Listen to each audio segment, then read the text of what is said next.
abroad for more than a quarter of a century, mostly in third world countries, and more than 10 of those years in the Middle East, where he came to know and understand clearly the true Islam, far better than most. He has received a number of awards, including one of the nation's highest civilian awards for valor in Cambodia, for rescuing wounded civilians from a bombed, burning building under hostile fire in 1975. Since moving to California, Jim has been active in the California Congress of Republicans, an associate with the Federated Republican Women, the United American Committee devoted to educating Americans about the true nature of Islam. We are in a war, some people say, with terrorism. We are not at war with terrorism. Terrorism is a tool. It is the act of causing so much fear in an opponent that they want to cut and run or quit and submit. We are not dealing with special fundamentalist or radical Muslims. We are dealing with honest Muslims, like Osama bin Laden, who is emulating Muhammad and doing what the Quran tells them to do. They are being faithful to their religion. They want to terrorize us into submission to them. We haven't been doing too well. We have let the anti-God crowd, led by the American Civil Liberties Union, kick God out of our schools. They are now ushering Allah into our schools. Islam is a cult, nothing more.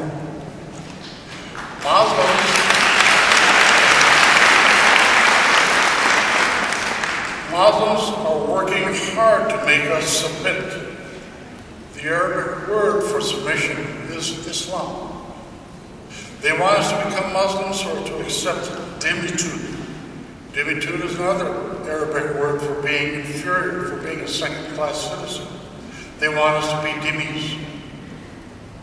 We are not facing a foe, as we did with the Axis or communism. The cult of Islam is implacable, and this fact seems to elude many of our leaders. We have leaders who foolishly parrot Islamist taqiyya. Taqiyya is another word, propaganda, that Islam is a religion of peace, that Muslims are not the enemy. BS.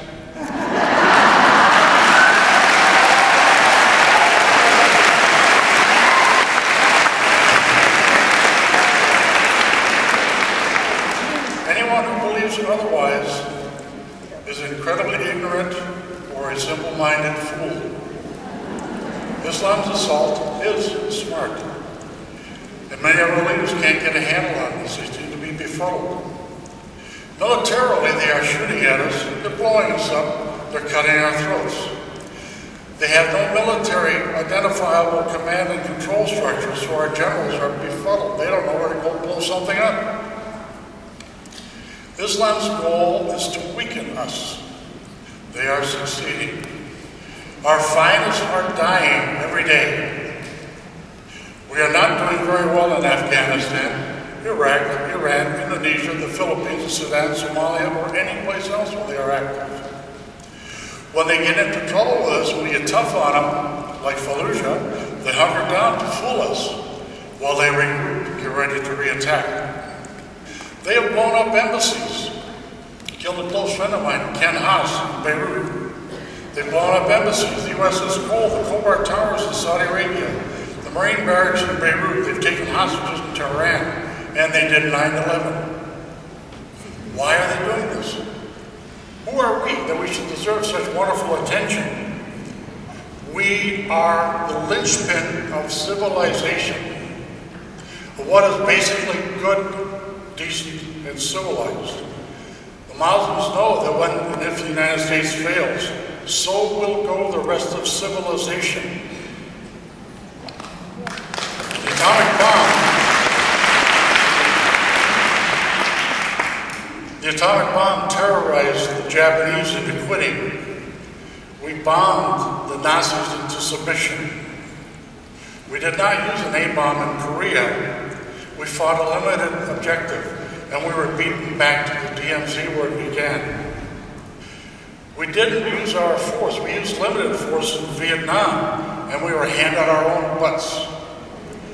We are now giving Muslims a silver platter on which they will hand our silver butts back to us. In Iraq and Afghanistan and other places, we're trying to fight by our rules. They won't follow our rules. They don't comply with our rules. Therefore, our rules don't comply. It stands to reason that we cannot win a war with them unless we follow their rules or establish some new rules of our own.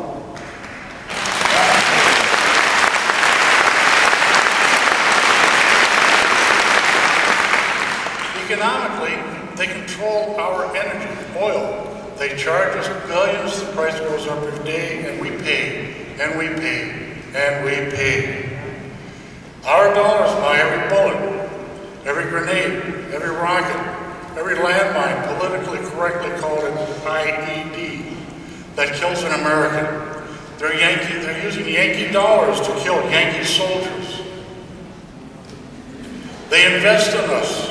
They're taking control of us. They buy and control our stocks. They're in the stock markets. They bought into our media. They have silenced, to a certain extent, my favorite, Bill O'Reilly. He used to go after Saudi sheiks. Now the Saudis have bought into and own a substantial bit of Fox, and they sign his paycheck. Now the Saudis are off limits to Bill O'Reilly. The diminished O'Reilly rants about Rosie, about gays, about illegals and pedophiles. Something like the tabloid denizens, Geraldo and Jerry. It's sad. I would like to see O'Reilly do better. They control our energy sector via the boardrooms. They have established de facto limits to alternative energy. They are determined to keep us dependent on their oil. The Muslim lobby in the state houses and in the White House and in Washington, they use their money to fund, to buy or bribe politicians in every way. They buy toys, they pay for trips, they pay for campaign contributions, they pay for peccadillos, and they are often able to predetermine votes, something that you can't always do. Muslims have spent decades and billions in this country to study and learn about us and how we function. They speak our language, they know our religion, they know our society. They know how to take advantage of our goodness, of our kindness, of our decency, and thus to use that power to take us over. We have become so tolerant that we tolerate the intolerant. Let me say that again.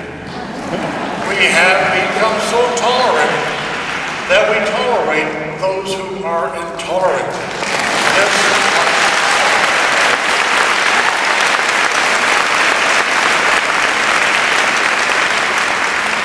They know our laws better than most of us do, and they are using them to subvert us.